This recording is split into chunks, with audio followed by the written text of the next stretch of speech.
breaking news. Political alliance between Obi and Atiku dead on arrival, says Senator Anthony, who is a member of the APC and has spoken about the proposed political alliance between the former PDP presidential candidate Atiku Abubakar and the former Labour Party presidential candidate Peter Obi ahead of the 2027 elections. Now, guys, the recent meeting between Atiku and Peter Obi has sparked speculations about the 2027 elections, highlighting the need for, a possible political merger.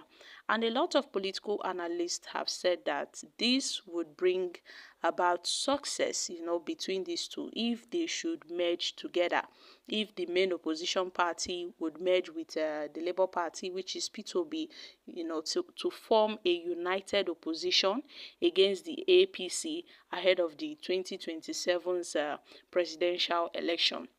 This is more like a greater political strategy because a united front would enable the opposition party to stay focused on crafting a winning electoral strategy rather than diverting their energies towards each other, due to conflicts here and there between opposition parties. That was how Tinubu and the APC won the elections in 2023.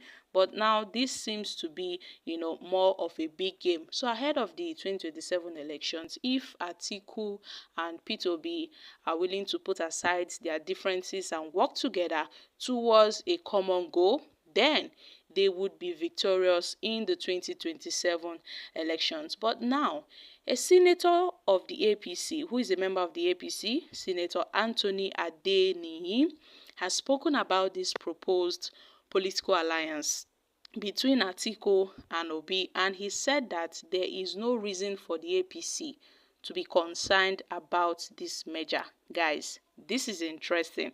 A recent report by newspapers mentioned that Adeniyi had argued that Atiku has demonstrated a strong ambition for the presidency and it is unlikely that he will step down for Peter Obi in 2027.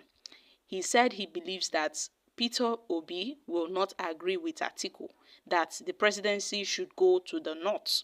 He said unless Atiku abandons his presidential ambition, the possible merger is unlikely to succeed. Now, there are two things being said. One is the fact that Obi would never let the presidency to go to the north.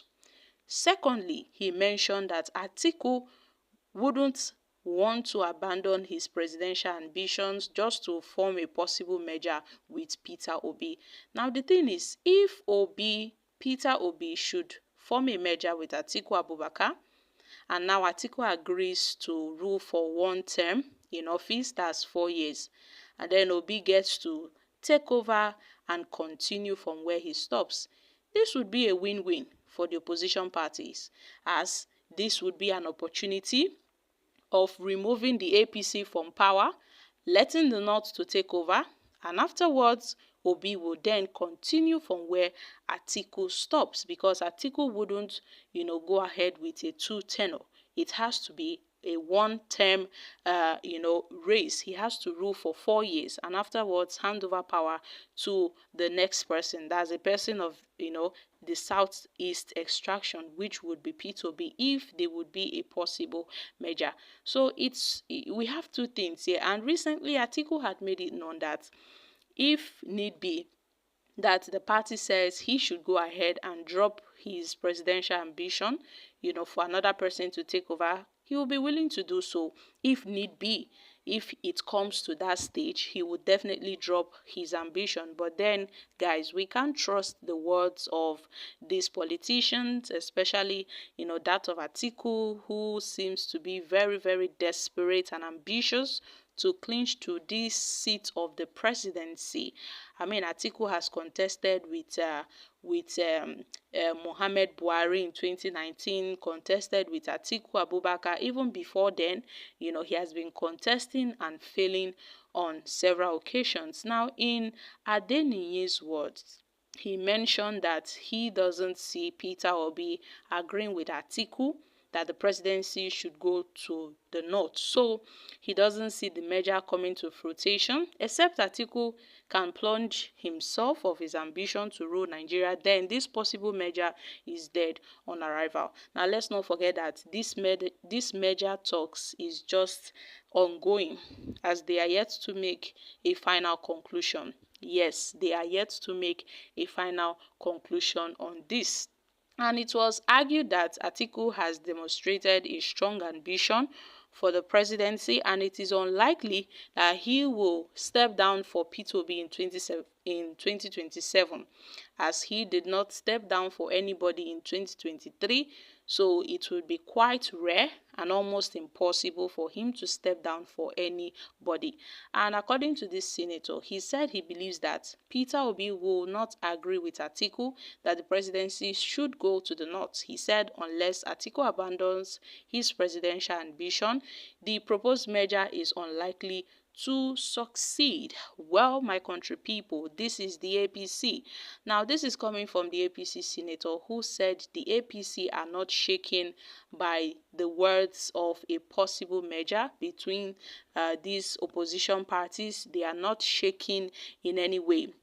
And they know what will happen, and definitely they are sure that they will win the 2027 elections. But let's see how it goes, because if we should make some calculation and analyze how it will go, we don't know the future. Things might change in the future.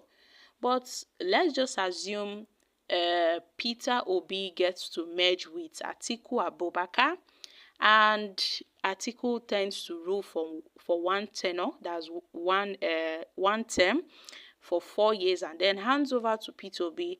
I don't know, P2B would definitely have nothing to lose if the plan goes like that. If Atiku should step down, good and fine for him, because a lot of Nigerians have been calling for Atiku to drop his presidential ambition. He should rest, because he's almost turning 80, and I mean, when it gets to that stage, how old would he be while he clings to the presidential seat? So Atiku, is a heavyweight political gladiator. He should rest. He should serve as a father to those that are coming up. I mean, the younger generation should take over.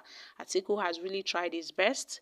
Atiku can as well give PDP a push and just relax while everything goes on with the younger generation. But then, my country people, we see that the APC are already having talks of the 2027 elections. Meanwhile, the 2023 elections, we are yet to see tangible improvement, tangible development, ever since Tinubu stepped into power, ever since the APC clinched power in 2023, we are yet to see reasonable development. Meanwhile, they are talking about 2027.